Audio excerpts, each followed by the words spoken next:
Hello साथीहरू welcome छ मेरो मिनी भ्लगमा हजुर सन्चै हुनुहुन्छ होला म एकदमै सन्चै छु आई होप हजुरहरू सन्चै हुनुहुन्छ भन्ने आशाको साथ म यो मेरो मिनी भ्लग स्टार्ट गर्दैछु।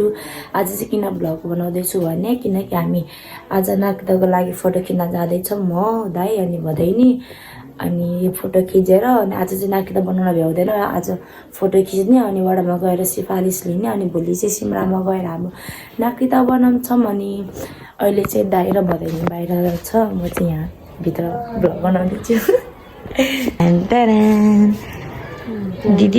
दिदीको छोरा भदैनी दाजु अनि म चाहिँ यहाँ छौँ। हामी चाहिँ अटो कुरिरहेको अटो नै आएको छैन।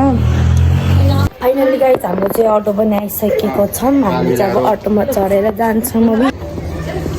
गाइज हामी चाहिँ अटोमा चढिसक्यो गाइजहरू। यहाँ हाम्रो अटो चौनी हुनुहुन्छ नानु यता हेर्दा यो चाहिँ हाम्रो गाउँ हो गाइज। फोटो खिच्न आएको पसलले बन्द छ दाइ पनि आउनु भएन। उतापट्टि रमेश दाइको पसल पनि बन्द यतापट्टि दाइको पसल पनि बन्द। बाबाहरू ए त बाबाहरू उता पोल्छ कि म तिमीहरू चाहिँ यहाँ ल काम गर्नलाई जा अब फोटो खिच्न यही सटरभित्र छिरेर ल बस फोटो खिचिदिन्छ यो गाइज। हामी चाहिँ यो दाइको पसल बन्द भएर हामी चाहिँ अब अर्को फोटो खिच्ने पसलतिर लाग्दैछौँ बाटोमा। यो चाहिँ हाम्रो आइलीगम यो चाहिँ हामी यताको घाममा कालीमा चाहिँ काली हुँदैन। अब हामी चाहिँ फोटो खिच्ने ठाउँमा गएर देखाउँछु गाइस। फोटो खिच्ने पसल बन्द भएर पुलतिर आएको तिनटै पसल बन्द। 2 बजे खुल्छ अरे एउटा पसल चाहिँ अब 2 बजीतिर घर लाग्दिने हो। त्यहाँ गएर पसलमा हेर्ने पसल खोलेछ भने 2 बजीतिर गएर हेर्ने अनि फोटो खिचेर आउने। पसल बन्द भयो भने घरतिर भित्तै अनि चाहिँ यहाँ शीतलमा बस्ने अब पुल चाहिँ यता छ हाम्रो यहाँ माथि आइज न उयो आइज न अल्छी लाग्यो गाइजहरू। घरबाट फोटो खिच्नु भनेर आएको हालत त्यस्तो भइसक्यो गनी भइसक्यो। मलाई त्यहाँबाट खिच्दैन गनी भयो क्या तातो भयो। कति हामी 11 बजी आएको 12 बजिसक्यो 12:30 भयो अझै 1.5 घन्टा जति बाँकी हो।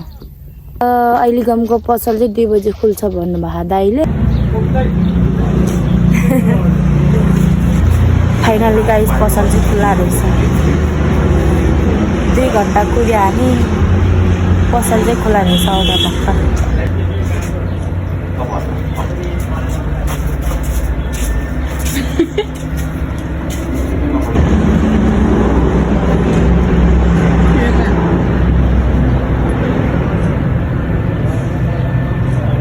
लाज लाग्यो गाइज। फाइनली गाइज हामी चाहिँ फोटो खिचेर घरतिर लागिसक्यो। 2 घन्टा कुरेर बल्ल बल्ल फोटो खिचेर घरतिर जाँदैछौँ। फोटो कस्तो रहेछ यस्तो छ मेरो फोटो त के त कालो बजे सेतो देखायो क्या। अब त्यो भन्दा के चाहिएर अनि कालो मान्छेलाई गोरो बनाइदियो नि त। खोइ देखा त जस्तै गोरो भयो मेरो आँखै नमिल्दो रहेछ एउटा त है। अहिले चाहिँ हामी घर आइपुगिसक्यो। अब बुवा मम्मीको नागदा लगेर वडामा जान्छौँ अनि सिफारिस लिएर भोलि चाहिँ सिमरामा गएर नागदा बनाउँछौँ। म चाहिँ भर्खर वडामा गएर आएको अनि सिफारिस लिनको लागि अध्यक्ष हुनु नरहेछ अनि अध्यक्षको साइन चाहिन्छ होला अनि त्यही भएर सिफारिस लिएर आएन। अनि भोलि अध्यक्ष आउनुहुन्छ होला अनि अध्यक्षको साइन लिएर हामी चाहिँ सिमरामा जान्छौँ। मैले चाहिँ साथीलाई खाजा खान बोलाएको थियो ऊ आएछ। अब करेक्ट चाउचाउ बनाएर खान्छौँ हामी चाहिँ। चाउचाउ यहाँ छ 150 को अनि 100 को चटपटे खान सक्छ। खोइ कत्रो रहेछ मुख आँगर्दा मान्छे ठुलो मुख पनि ठुलो। अब चाहिँ हामी 100 रुपियाँको चटपटे अर्डर दिएको छ। चटपटे खान्छौँ अनि चाउचाउ पनि खान्छौँ।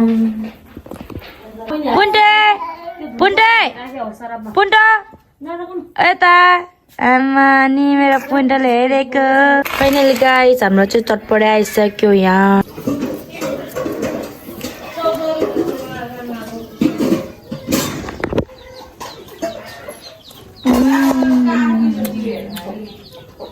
हेलो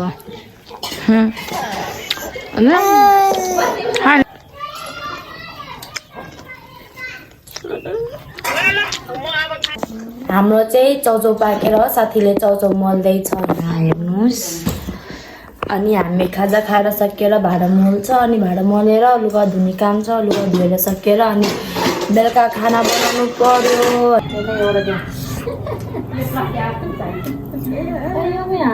खै त मरत छ त बेहेनाको त अहिले पिउ भने होला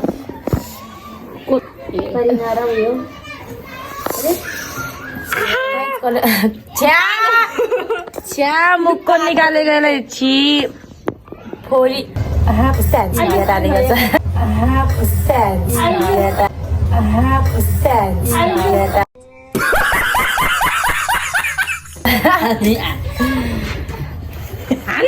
कस्तो हाँस्यो तपाईँ? के भने छोरीले त्यस्तो भन्दाखेरि हाँस्ने हो? के भन्यो के बोले भाइ? के बोले? के बोले? हान्नु कसो ब्ल्याङ्क मलाई सबै साग सकाउनु छ त तलाएर हान। मलाई किन मम्मीले मैले के ल्यायो कि यो हात ठाड गरेर यसमा हालिदिनु मन त्यो साग खाएर त्यो राखको त्यो कुरा खाने लोभ गरेपछि यस्तो पो लाग्ने गाई छु मैले बनाएको साग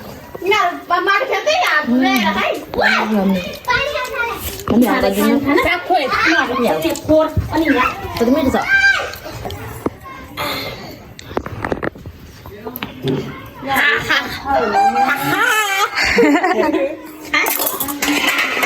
यो डल्ली यो नि म बिना भातै रुच्दैन, निन्द्रै लाग्दैन अरे। आज यस्तो घरमा नगएको आज एक दिन निन्द्रा लागेन अरे, भात खाएन अरे। यहाँ आएर नि यति पाखिदिनु खायो